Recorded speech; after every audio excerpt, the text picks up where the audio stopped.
भगवान के नाम की बड़ी महिमा है, भगवान के नाम की महिमा है। और संत के संग जब होगा तभी भगवान का नाम स्मरण करने का अवसर मिलेगा। सत्संग से ही हमारे मन में ये विचार आएगा कि हम नाम लें। तो अजामिल ने कभी जीवन में किसी के साथ में सत्संग नहीं किया, लेकिन एक दिन इसके घर में अकस्मात कुछ संत आ गए। इसकी धर्मपत्नी घर पर थी, तो उन्होंने उन संतों को धन दिया, थोड़ा सा अन्न दिया कि जो सामग्री लेना हो ले लीजिए और इस अन्न से कहीं पर सामग्री लेकर के भोजन पका करके प्रसादी पा लीजिए। तो संत जब आए इनके घर में तभी इनका कल्याण हुआ। संत के संग की बहुत महिमा है, सत्संग की बहुत महिमा है। सत्संग करने से बड़े बड़े जो भी पाप होते हैं सब नष्ट हो जाते हैं। पाप से छूटने का उपाय कलयुग में जो है तो वह केवल भगवान का नाम है, भगवान के नाम स्मरण है और कुछ भी नहीं। बहुत सुंदर एक कथा है कि भगवान के नाम में शक्ति क्या है। जब देवर्षि नारद ने पूछा तो बताया कि इत षोडशकम कलमशनाशनम, भगवान का जो नाम है बड़ा ही दयालु है, कृपालु है भगवान का नाम। और यदि कोई संत बता दे, संत के संग से मिल जाए तो और कहना ही क्या है। सत्संग की क्या विशेषता है। अजामिल के यहाँ पर संत आए थे ना, संतों ने बताया, सत्संग किया इसने, थोड़ी देर कुछ नहीं माना, केवल एक बात मान ली कि अपने पुत्र का नाम रख दिया उनके कहने से नारायण, और इसका उद्धार हो गया। मरते समय इसने अपने पुत्र को बुलाया, भगवान के पार्षद आ गए ले जाने के लिए। संत के संग की क्या महिमा। जब देखो तब कहते हैं सत्संग करना चाहिए, सत्संग करो, सत्संग करो, इससे क्या होगा। बहुत सुंदर दृष्टांत। श्री चैतन्य महाप्रभु जी हुए श्रीधाम वृंदावन में, अनेकानेक इनके मंदिर हैं, तो इनके कई शिष्य भी हुए चैतन्य महाप्रभु जी के, जिनमें एक यवन मुस्लिम शिष्य थे श्री हरिदास जी। एक तो वह हरिदास जी थे जिन्होंने बांके बिहारी जी को प्रकट किया, और एक यह हरिदास जी थे जो यवन थे, मुस्लिम थे। तो इन्होंने भी भगवान का इस प्रकार से नाम लिया कि वेश्या तर गई। कैसे? इन्होंने जब चैतन्य महाप्रभु के दर्शन किया तो उनकी बात को सुन करके अपने जीवन में उतारने लगे और उनको अपना गुरु बना लिया। और जब उनको अपना गुरु बना लिया तो सनातन धर्म को स्वीकार कर लिया। सनातन धर्म को स्वीकार करने के कारण जो इनके धर्म के लोग थे इनसे विरोध करने लगे, ईर्ष्या करने लगे कि हमारे धर्म में एक व्यक्ति कम पड़ गया, उस धर्म में कैसे चला गया। विरोध करने लगे सबने जो विचार किया, एक सभा बुलाई, मीटिंग बुलाई, सबने विचार किया कि ये सनातन धर्म में रहते हैं, किसी तरह कोई ना कोई उपाय करके इनको एक बार बदनाम कर दो, और जब ये बदनाम हो जाएंगे तो स्वतः अपने धर्म में वापस आ जाएंगे। वापस लाने के लिए उन्होंने बहुत प्रयत्न किया। एक वेश्या को बुलाया, वेश्या को धन दे करके तैयार किया कि तुम जाओ और जब यह भजन करता दिखाई दे तुम इसको भजन करने से विचलित कर दो, ये भजन न कर पाए। जैसे ही भजन करने चले तुम इसके सामने पहुंच जाओ, इसके मन में काम विकार आ जाए और ये भजन छोड़ करके तुम्हारे साथ में हो जाए। उस वेश्या ने कहा ठीक है, मेरा तो काम ही है पुरुषों को अपनी तरफ आकर्षित करना। और इसको जब ये पता चला कि जिस दिन ये उन हरिदास जी को विचलित कर देगी उस दिन इसको बहुत सारा इनाम दिया जाएगा। अब ये सज धज करके तैयार होकर के और जाकर के हरिदास जी के सामने बैठ गई। यह हरिदास जी एकांत में बैठे नाम जप कर रहे थे, भजन कर रहे थे, पास में जाकर बैठ गई और बोली महाराज मुझे आपसे कुछ बात करनी है। तो कहा, हरिदास जी बोले देखो देवी अभी मुझे बिल्कुल भी समय नहीं है, फुर्सत नहीं है, क्योंकि फुर्सत यदि मैं आपके लिए निकालूंगा तो भगवान का नाम छूट जाएगा। और इसीलिए संत कहते हैं कि जिंदगी जब तक रहेगी फुर्सत न होगी काम से, कुछ समय ऐसा निकालो प्रेम कर लो राम से। तो मैंने समय निकाल करके भगवान से प्रेम किया, भगवान का भजन करना है मुझे। जब तक मैं भजन करता हूँ, आपको यदि ज्यादा आवश्यकता है तो आप चुपचाप बैठिए, जब मैं फ्री हो जाऊंगा, समय मिलेगा, मैं आपसे वार्तालाप कर लूंगा। क्या वार्तालाप करनी है? वो वेश्या बैठी रही और ऐसा कह करके हरिदास जी महाराज भजन में लग गए। उन्होंने ऐसे उसे मौका ही नहीं दिया। पहले तो 3 दिन तक बैठे रहे लगातार। 3 दिन जब व्यतीत हुए तो इस वेश्या ने फिर से कहा कि मुझे आपसे कुछ वार्तालाप करनी है, आप समय निकालिए मेरे लिए। उन्होंने कहा देखो थोड़ा सा और रुक जाओ, बस जल्दी ही मुझे जैसे समय मिलेगा मैं तुमसे वार्तालाप कर लूंगा। वेश्या फिर रुक गई, कुछ नहीं बोली। ठीक है, फिर से 3 दिन तक हरिदास जी महाराज सुंदर भगवान का 16 अक्षर जो नाम है भगवान का, हरे राम हरे कृष्ण महामंत्र, इसका गान करने लगे, जप करने लगे। इस मंत्र का गायन होता है हरे कृष्ण कृष्ण कृष्ण हरे हरे, हरे कृष्ण कृष्ण कृष्ण हरे हरे, हरे राम राम राम हरे हरे,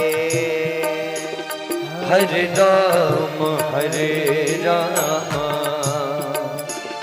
राम राम हरे हरे, हरे कृष्ण कृष्ण कृष्ण हरे हरे, हरे कृष्ण कृष्ण कृष्ण हरे हरे, हरे राम राम राम हरे हरे, हरे राम राम राम हरे हरे, हरे कृष्ण कृष्ण कृष्ण हरे हरे, हरे कृष्ण कृष्ण कृष्ण हरे हरे, हरे राम राम राम हरे हरे, हरे राम राम राम हरे हरे। ऐसे इसी महामंत्र का जाप करने लगे, क्योंकि कलयुग में जो है ये मंत्र कैसा, बोले इति षोडशकम कलमशनासनम। कलिसंतरणोपनिषद में कहा है कि ये जो 16 अक्षर नाम है ना, कलयुग के पाप का नाश करने वाला है। कलमस, समस्त कलमस का नाश कर देता है। तो ये इसी मंत्र का जप कर रहे थे, बैठे भजन कर रहे थे। वेश्या भी इनके सामने बैठी थी, परंतु इनका ध्यान उसकी तरफ बिल्कुल नहीं था। इनका ध्यान तो बिल्कुल अपने भजन की तरफ था।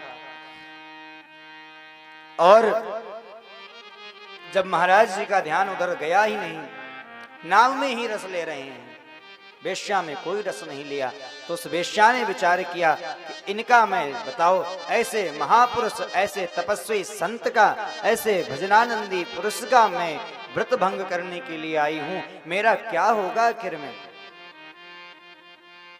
उस वेश्या ने विचार किया। जैसे ही मन में विचार किया तो तुरंत हरिदास जी ने पूछा, देवी अब मुझे फुर्सत है, बताओ क्या कहना चाहती हो। उस वेश्या ने कहा, महाराज मेरा क्या होगा, मेरा उद्धार कैसे होगा। क्यों? कहा मैंने आपको इतना कष्ट दिया, आपके भजन में विघ्न पहुंचाने के लिए मैं आई, मैं आपका ध्यान भटकाने के लिए आई, मैं आप जैसे संत का, आप जैसे भगवान के परम प्रिय भक्त का ध्यान भटका देती, यदि आप मेरी तरफ देख लेते, भटक जाते, तो मेरी क्या गति होती, बताइए मुझको। हरिदास जी महाराज ने कहा, तुमको भेजा किसने? कहा हमारे जो नवाब हैं उन्होंने हमको भेजा था और मुझे लालच दिया कि तुम्हें बहुत सारा इनाम मिलेगा। लेकिन मैं जब आपको देख रही हूं कि आप भजन में लगे हैं तो अवश्य मुझसे ज्यादा रस इस भजन में होगा, नाम में होगा। नहीं तो आप मेरी तरफ अवश्य देखते, मेरी बात को अवश्य सुनते। तो इस नाम में आप भगवान का स्मरण कर रहे हैं। अगर मैं आपको पथभ्रष्ट करती मेरी क्या गति होती, मुझे बताइए। अब मैं कैसे इस पाप से मुक्ति पाऊं? तुरंत हरिदास जी महाराज ने कहा चिंता मत करो, केवल नाम जप कर लो, भगवान का नाम ले लो, तुम्हारा नाम जप से ही उद्धार हो जाएगा। बस नाम जप की महिमा बहुत बताया कि तुम कुछ मत करो, केवल नाम जप करो, नाम स्मरण करो। बस अगर तुम इधर उधर ध्यान भटकाओगे, दुनिया भर के चक्कर में पड़ोगे तो न कल्याण नहीं होगा। भगवान के नाम की बहुत महिमा है। कहाँ लगी नाम बड़ाई, कहाँ तक नाम की महिमा का वर्णन करें महाराज। भगवान राम स्वयं अपने नाम की महिमा को नहीं जानते हैं, तो नाम की बहुत महिमा है। कहते हैं कि तुम नाम का जप करो, लो माला, और यहीं पर बैठ करके भगवान का भजन करो। उस वेश्या को वहीं पर बिठा दिया, भजन करने लगी, नाम जप करने लगी और अपना वहां से उठ करके दूसरे स्थान पर जाकर के भजन करने लगे। हरिदास जी ने सोचा कि अगर मेरे यहाँ रहने से नवाब को दुख होता है तो मैं इस स्थान को छोड़ देता हूं। और 2-3 दिन तक एकांत में वो वेश्या बैठी रही। हरिदास जी का फिर भी मन नहीं चला, उन्होंने उस स्थान को छोड़ दिया। तो राम नाम का जो रस है वो जब किसी के भीतर आ जाता है तो क्या होता है, वो सारे संसार के रस को भूल जाता है। जिह्वा जो हमारी दिख रही है, ये जिह्वा कैसी है? जीवा केवल और केवल हमारे मीठे, तीखे, कशैले, खट्टे इत्यादि स्वादों का स्वाद दिलाने के लिए है। वास्तविक रस का आनंद लेने के लिए जीवा भी पर्याप्त नहीं। कहते नाम लेने का मजा जिसकी जुबां पर आ गया, नाम लेने का मजा जिसकी जुबां पर आ गया तो वह जीवन मुक्त हो गया और चारों पदार्थ पा गया। चारों पदार्थ मिल जाते हैं, धर्म, अर्थ, काम, मोक्ष। ऐसे चारों पुरुषार्थ को, पदार्थ को प्राप्त कर लेता है जो नाम लेना जान जाता है, भगवान का नाम स्मरण करने लग जाता है। ऐसे भगवान की नाम की महिमा बताई। तो किसी ने पूछा कि जो भगवान का षोडशाक्षर मंत्र है इसका जप कैसे करना चाहिए? कभी भी कर सकते हैं। भगवान के नाम का जप कोई कैसे भी रहे, किसी भी प्रकार से ले, किसी से कोई आपत्ति नहीं। भगवान का नाम तो ऐसा है, जब मन में आए तब इनके नाम को स्मरण कर लो, तब इनके नाम को ले लो। क्योंकि श्वास श्वास पर हरि भज, वृथा श्वास मत खोय, और ना जाने इस श्वास को आवन होय न होय। श्वास श्वास पर भगवान को भजो, क्योंकि कोई पता नहीं कब ये श्वास रुक जाए और हमारा जीवन वहीं पर समाप्त हो जाए। और भगवान कहते हैं कितना भी बड़ा पापी हो, मेरा नाम लेने से, मेरे शरण में आ जाने से वह मुक्त हो जाता है। गीता जी में भगवान कहते हैं क्षिप्रम भवति धर्मात्मा शाश्वत शांतिम निगच्छति, और कौन्तेय प्रतिजानीह न मे भक्तः प्रणश्यति। हे कौन्तेय, हे अर्जुन, जो भी मेरा नाम ले लेता है, मेरे शरण में आ जाता है, फिर उसका प्रणश्यति, उसका जो है उसकी दुर्गति नहीं होती, उसको मेरे चरण में स्थान मिल जाता है। गीता जी में भगवान कहते हैं। लेकिन भगवान की माया ऐसी है कि हम लोग नाम नहीं ले पाते भगवान का। देवी है सा गुणमयी मम माया दुरत्या। भगवान कहते हैं जो मेरी माया पर विजय प्राप्त करके मुझको भजता है उसका कल्याण होता है। क्योंकि जीव क्या करता है, मानस जी में कहते हैं नर तनु पाई विषय मन देहि, नर तन पाई विषय मन देहि, नर तन पाई विषय मन देहि, नर तन पाई विषय मन देहि। पलटी सुधाते 60-20 लेहि, पलक सुधा के 60-20 लेहि। पलटी सुधाते 60 बिसले पलट सुधा के 60 बिसले। जो नर्तन को पा करके और भगवान का नाम नहीं लेता, विषयों में मन को लगाता है, समझ लो उसने अमृत के कलश को उड़ेल करके विष भर करके विष का पान कर लिया। ऐसे इसलिए संसार में आओ तो भगवान का नाम स्मरण करो, भजन करो, जैसे हरिदास जी महाराज ने किया।